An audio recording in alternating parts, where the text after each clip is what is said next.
வணக்கம் நண்பர்களை, நீங்கள் பார்த்து கொண்டிருப்பது உங்கள் கௌசிகா ரிவ்யூ.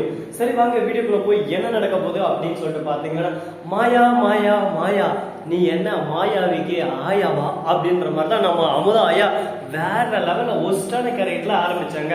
அமுதாவுக்கு என்னதான் சொன்னாலும் ஒரு பக்கம் புத்தி வர மாட்டேங்குது. என்னடா அமுதா வச்சுன்னு பண்றது, நம்ம சொல்றதை தவிர மத்த எல்லாமே செய்யறாளே அப்படின்னு சொல்லிட்டு ஒரு பக்கம் இரிட்டேட் ஆனாலும் என்னங்க பண்றது, என்ன இருந்தாலும் நம்ம அமுதாவே, அதனால மன்னிச்சு விட்டு தானே போய் ஆகணும் அப்படின்ற கணக்கு தான் போயின்னு இருக்கு.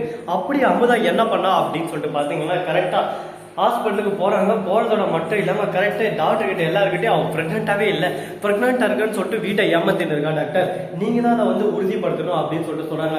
ஹலோ மேடம், அவன் பிரெக்னென்ட்டா இல்லையா டாக்டரா எனக்கு தெரியும், சரியா? உங்களை யாருங்க வந்து யாரும் சொல்ல போயிட்டு ஓரமா உட்காந்தா போதும் அப்படின்னு சொல்லிட்டு சொல்லிடுறாங்க. டாக்டர், என்ன காசு வாங்கின்னு இருக்கீங்களா, அதுக்காக தான் அவளுக்காக பேசின்னு இருக்கீங்களா அப்படின்னு சொல்லிட்டு கேட்க, உடனே நீங்க தேவையில்லாம ஓவரா பேசின்னு இருக்கீங்க, எனக்கு கோவம் வந்துச்சு, என்ன பண்ணுவோன்னு சொல்லிட்டு எனக்கே தெரியாது, நான் அமைதியா இருக்கிற வேற தான் அமைதியா இருப்பேன், கொஞ்சம் எனக்கு ஆக்ரோஷம் ஆசி நான் புயலா மாறுவேன் அப்படின்னு சொல்லிட்டு சொல்லிடுறாரு.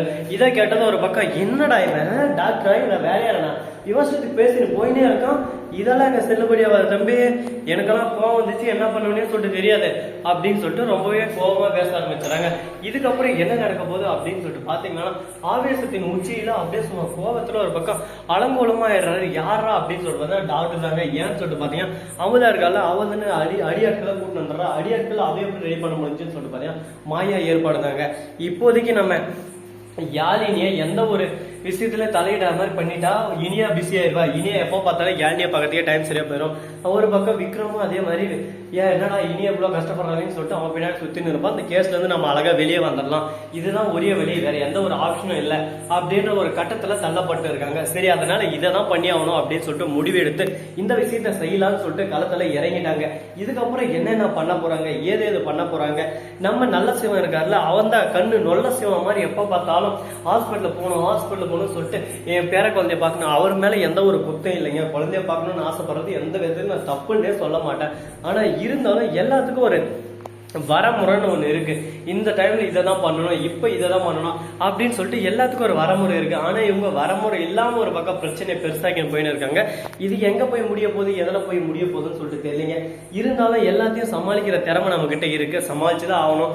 வாழ்க்கைன்னா 1000 பிரச்சனை வருங்க, எதுவுமே நம்ம அசால்ட்டா இது இப்படிறா அது அப்படிறா அப்படின்னு சொல்லிட்டு நம்ம போயிட முடியாது. எல்லாத்தையும் ஒரு பக்கம் சமாளிக்கிற பக்குவத்தை நம்ம வளர்த்துக்கணுங்க. அந்த பக்குவம் வளர்ந்தாவே போதும், ஆட்டோமேட்டிக்கா எல்லாமே நம்மளுக்கு வந்துடும். அது போலதான் இப்ப போயிட்டு இருக்கு. பாப்போம், மெல்ல மெல்ல தீர்வு கிடைக்குன்னு சொல்லிட்டு நானும் நம்புறேன்.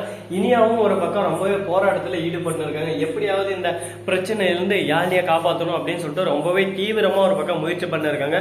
முயற்சி வெற்றி அடையுமா அடையாதான்னு சொல்லிட்டு பொறுத்து இருந்து பார்த்தா தெரிய போகுது. அது மட்டும் இல்லாம அதே சமயத்துல கரெக்டா நம்ம விக்ரம் ஜெயில என்ன பண்றாரு அப்படின்னு சொல்லிட்டு பாத்தீங்கன்னா, அதுக்கு முன்னாடி இந்த சேனலை சப்ஸ்கிரைப் பண்ண நண்பர்கள் சப்ஸ்கிரைப் பண்ணுங்க, லைக் பண்ணுங்க, ஷேர் பண்ணுங்க, டிங் டிங் பெல்ல தட்டி விட்டு போங்க.